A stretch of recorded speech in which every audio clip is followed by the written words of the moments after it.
meu povo, hoje sexta-feira, sejam bem-vindos a mais um vídeo aqui no meu Bahia. E aí, como é que vocês estão? Estão bem? Pois é, no vídeo de hoje a gente vai trazer mais informações em relação à equipe do Bahia e também do Bragantino, nosso próximo adversário pelo Campeonato Brasileiro. Neste final de semana, neste domingo, tem Bragantino e Bahia lá em Bragança Paulista. Eu vou trazer algumas informações para vocês a respeito dessa partida também, como vive o Bragantino, como vem para esse jogo contra o Tricolor de Aço, além de atualizar as últimas notícias relacionadas ao Bahia também. Então, meu povo, já conto muito com o teu like no início desse vídeo, para você ajudar o canal e também o nome do Esporte Clube Bahia. E eu peço que você se inscreva para você, torcedor, não perder nenhum conteúdo aqui do canal e também para não perder o nosso sorteio. Para quem não sabe, a gente vai sortear uma camisa do Bahia assim que a gente chegar a 10 mil inscritos. Então você, torcedor que ainda não é inscrito, clica aqui no botão de se inscrever para você poder ganhar esta camisa. Meu nome é José Victor, sou produtor de conteúdo aqui do Meu Bahia. Vamos começar esse vídeo para a gente não perder tempo, primeiro falando aí algumas informações da equipe do Bragantino para passar aí para atualizar vocês também, nosso próximo adversário. O Bragantino, que não vence há 6 jogos nesse campeonato brasileiro, ocupa a 15ª colocação do campeonato. É uma colocação estranha, né, para o Bragantino, que a gente se acostumou aí nos anos anteriores com a parceria do Red Bull. Sempre foi uma equipe muito competitiva, que brigou lá em cima, jogou recentemente a Copa Libertadores da América, mas nessa temporada as coisas parecem não estar dando certo, muito em função também das lesões que a equipe vem tendo. Destaco aqui 3, né, dos principais jogadores: Juninho Capixaba, que a gente já conhece, com a lesão no joelho; Eric Ramírez, cria da base do Bahia, com estiramento ali na panturrilha; a mesma coisa também o Elinho, o principal jogador do Bragantino até aqui na temporada. A expectativa do Pedro Caixinha, treinador da equipe, né, o português, era de que o Elinho pudesse voltar neste confronto contra o Bahia, mas a volta dele ainda não é confirmada, então a gente vai precisar acompanhar aí ao longo da semana, ao longo dos dias antes do jogo, para a gente poder saber se ele vai ou não reunir condições de jogar e encarar a equipe do Tricolor de Aço. Porém, é um Bragantino que vem desfalcado, é um Bragantino que vem num momento muito complicado da sua temporada. São 6 jogos sem conseguir vencer no Campeonato Brasileiro, mais uma eliminação na Copa Sul-Americana para a equipe do Corinthians. Venceu o jogo da volta, mas não conseguiu a classificação. Então é um time que vive um momento complicado. Não tem uma turbulência, né, por conta ali da torcida e tal, porque não tem isso, né? O Bragantino não tem grandes públicos, não tem uma torcida mesmo apaixonada, uma torcida muito grande, muito presente. Mas enfim, não tenho dúvidas que para o trabalho, para o projeto, é sim uma crise, é sim um momento de instabilidade. E o Bahia vai precisar se aproveitar disso no jogo, né, para conseguir ganhar ou conseguir pontuar lá em Bragança Paulista. Acho que vai ser um jogo complicado, já falo mais sobre isso aí para vocês no pré-jogo de amanhã, mas eu acho que o Bahia tem totais condições de vencer esse jogo contra o Bragantino, mesmo fora de casa, e continuar sua levada aí no Campeonato Brasileiro. Vou falar mais sobre as expectativas da gente no campeonato,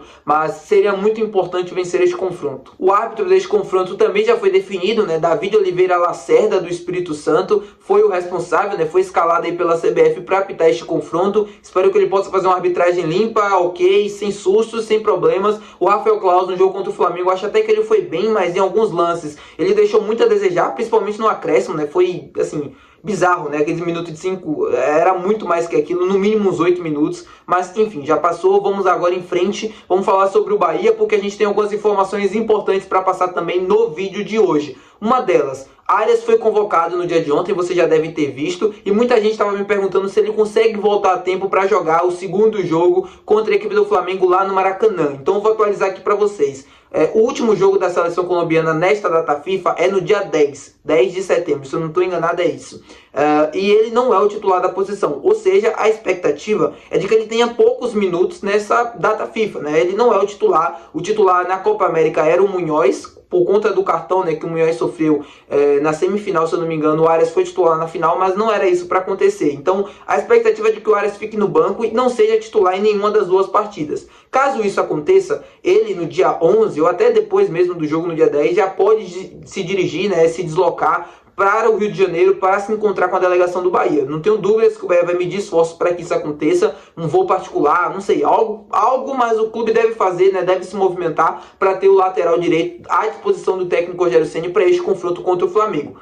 Se ele tiver muitos minutos, se ele participar dos jogos, acabar sendo titular em algum deles, aí sim eu acho muito difícil. Por exemplo, se ele jogar no dia 10, né, for titular, jogar 80, 70 minutos, acho muito difícil ele estar em campo no dia 12, mas vamos aguardar. É uma coisa que não depende depende da gente, né? A gente precisa ver acontecer primeiro para depois falar se ele vai poder jogar ou não. Sobre o lateral direito, o Gilberto fez uma parte do treino hoje com o grupo, depois fez uma outra parte de recuperação. É um jogador que está tentando voltar, né, nesse jogo contra o Bragantino, ficar à disposição do Rogério. Vamos ver se ele vai conseguir, né? Ele vai treinar ainda amanhã.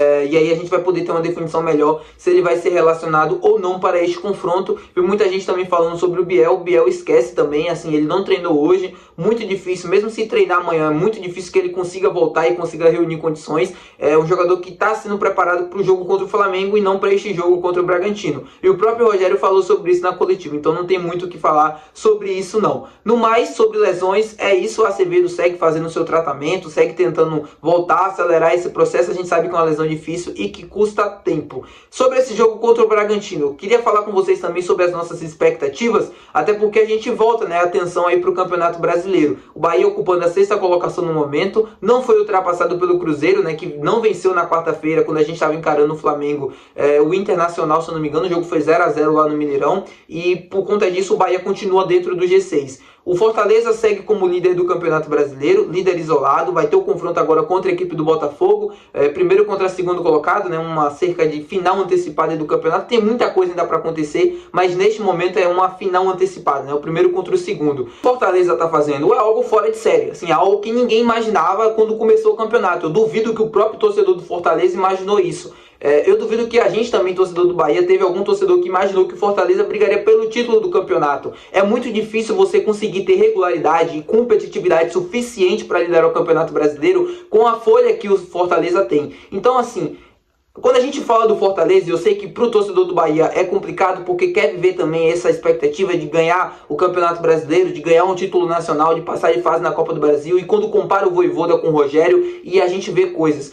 Eu quero falar sobre isso também. Eu acho o Vojvoda muito mais treinador do que o Rogério Ceni. Isso é indiscutível, né? O Vojvoda é um baita profissional que está fazendo um baita trabalho no Fortaleza. Ele já passou por diversos momentos. Ele já chegou, inclusive, a passar a maior parte do campeonato na lanterna e mesmo assim conseguiu levar a equipe à Copa Libertadores da América. Enquanto no Bahia, o torcedor vive essa ansiedade de viver isso também. Mas o Bahia, diferente do Fortaleza, está num processo ainda de construção de projeto, de construção de equipe, características dentro de elenco, construção de jogo também. E isso leva tempo. Às vezes as coisas são mais rápidas, como no caso do Fortaleza, e às vezes não. E isso é do futebol, porque a gente vê diversos outros exemplos ao longo dos anos, só que como a gente nunca torceu, ou a gente nunca acompanhou tão de perto como é no caso do Bahia, a gente tem a tendência de achar que todo mundo que tá aqui é ruim e que as coisas devem acontecer pra gente em 3, 2 anos, e não são bem assim. Eu não tô dizendo que o Bahia vai ganhar o Campeonato Brasileiro em 3 anos, mas se a gente olha pra 2023 e olha pra 2024, a gente vê uma evolução gigantesca na equipe, em termos de construção de jogo, em termos de jogo jogado. Ainda tem problemas? Tem. Qual é o principal problema para mim? A falta de decisão. É uma equipe que perdeu o Campeonato Baiano, não conseguiu estar na final da Copa do Nordeste e na Copa do Brasil, sair em desvantagem nesse primeiro jogo, depois de uma baita festa da torcida e uma expectativa muito grande também de triunfo. Eu vi muita gente comentando, jogar bem não ganha jogo, e de fato, não ganha, mas você está muito mais próximo de ganhar o jogo do que jogando mal. Se você joga 10 jogos e você joga mal nesses 10 jogos, dificilmente você vai conseguir vencer 3 deles. Se você joga bem nos 10 jogos, a chance de você vencer nesses 10 é de 8 a 7 jogos. Vão ter jogos, como foi no caso desse de quarta-feira, em que o adversário, na única oportunidade que teve, vai conseguir fazer o gol. Porque o futebol é assim, tem coisas que são inexplicáveis. E eu sei que a gente, torcedor, às vezes tem a tendência de escolher um para culpar. Nesse caso, eu vi muita gente culpando o Rogério. Eu não gosto, assim... eu não gosto de algumas escolhas do Rogério, eu tenho alguns problemas em relação a isso também, mas nesse jogo especificamente eu não consigo enxergar aonde o Rogério errou, ou aonde ele é o culpado da gente sair em desvantagem nesse momento nas quartas de final da Copa do Brasil, porque o time jogou bem. A gente tem algumas críticas, por exemplo, o Everaldo, ele não tá rendendo muito bem, o Lúcio acabou entrando na ponta direita, quando na melhor opção é ele jogar de fato centralizado. Tem algumas coisas que a gente pode pontuar aqui, que a gente pode corrigir. Por exemplo, o time precisa finalizar mais, isso também passa da responsabilidade do treinador em fazer as instruções dentro do campo, na beira ali, ou até mesmo dentro do vestiário, ou ao longo da semana trabalhando isso, taticamente falando. Então, assim, O Campeonato Brasileiro pra gente, o nosso grande objetivo é a Copa Libertadores da América. E tudo diferente disso é ilusão. Se a gente sonha, por exemplo, em chegar brigando pela liderança, isso é uma ilusão nesse momento. Se a gente sonha em chegar brigando no top 3, nesse momento me parece uma ilusão. O que a gente tem que concentrar é de fato conseguir pontos necessários para terminar o campeonato entre os 6 primeiros ou 7 primeiros, a depender de quem for o campeão aí da Libertadores. A gente precisa estar na Libertadores, a gente tem time para isso e é um objetivo totalmente alcançável nesse momento. Como eu repito, o que o Fortaleza está fazendo é fora de série. É uma coisa difícil de se explicar dentro da folha que tem, do elenco que tem. É muito mais, pra mim, dedo ali do Vojvoda, do trabalho que ele vem fazendo. E aí eu falo, né, pô, o Vojvoda no Bahia. Cara, são estilos de jogo completamente diferentes. Só pra você ter uma noção, o Fortaleza tem a menor posse de bola, tinha uma das menores posses de bola do Campeonato Brasileiro. E mesmo assim tá liderando.